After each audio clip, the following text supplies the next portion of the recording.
Shalom, shalom, soyez bénis dans le beau et précieux nom de notre Seigneur et Sauveur Jésus-Christ. Donc, je veux parler de la valeur du prophète et du père spirituel. Donc, nous devons comprendre que les prophètes et les pères spirituels sont tous les deux d'actualité. Quand nous prenons dans l'Ancien Testament, Élisée a rendu visite à cette veuve-là et lui n'a pas manqué chez elle. Elle a pu payer, rembourser ses dettes. C'est pareil aujourd'hui. Les gens viennent voir un homme de Dieu et puis les affaires sont débloquées. Alors, où est le problème? C'est pareil encore. La femme, il y avait une autre femme aussi qui ne pouvait pas enfanter. Dans le même chapitre de 2 Rois 4, elle ne pouvait pas enfanter. Élisée a demandé à Géasi, appelle la dame.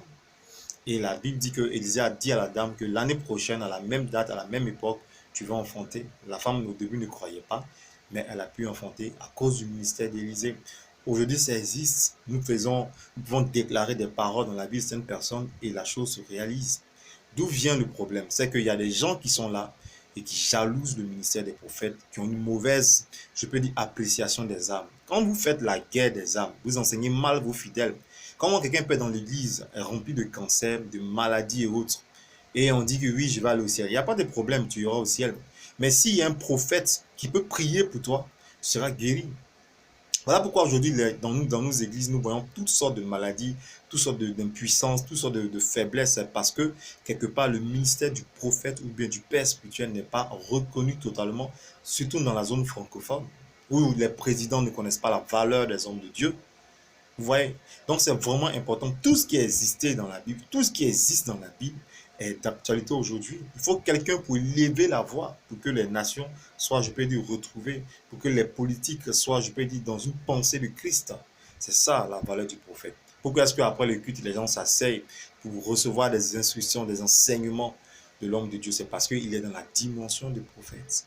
Il y a plusieurs hommes d'affaires, plusieurs personnes malades qui ont été guéries par le ministère du prophète ou bien du père spirituel.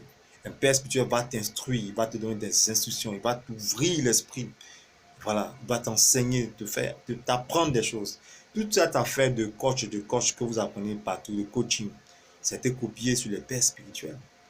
C'est vrai que certains sont mauvais, certains abusent de leur titre de prophète et de père, mais la vérité est la vérité.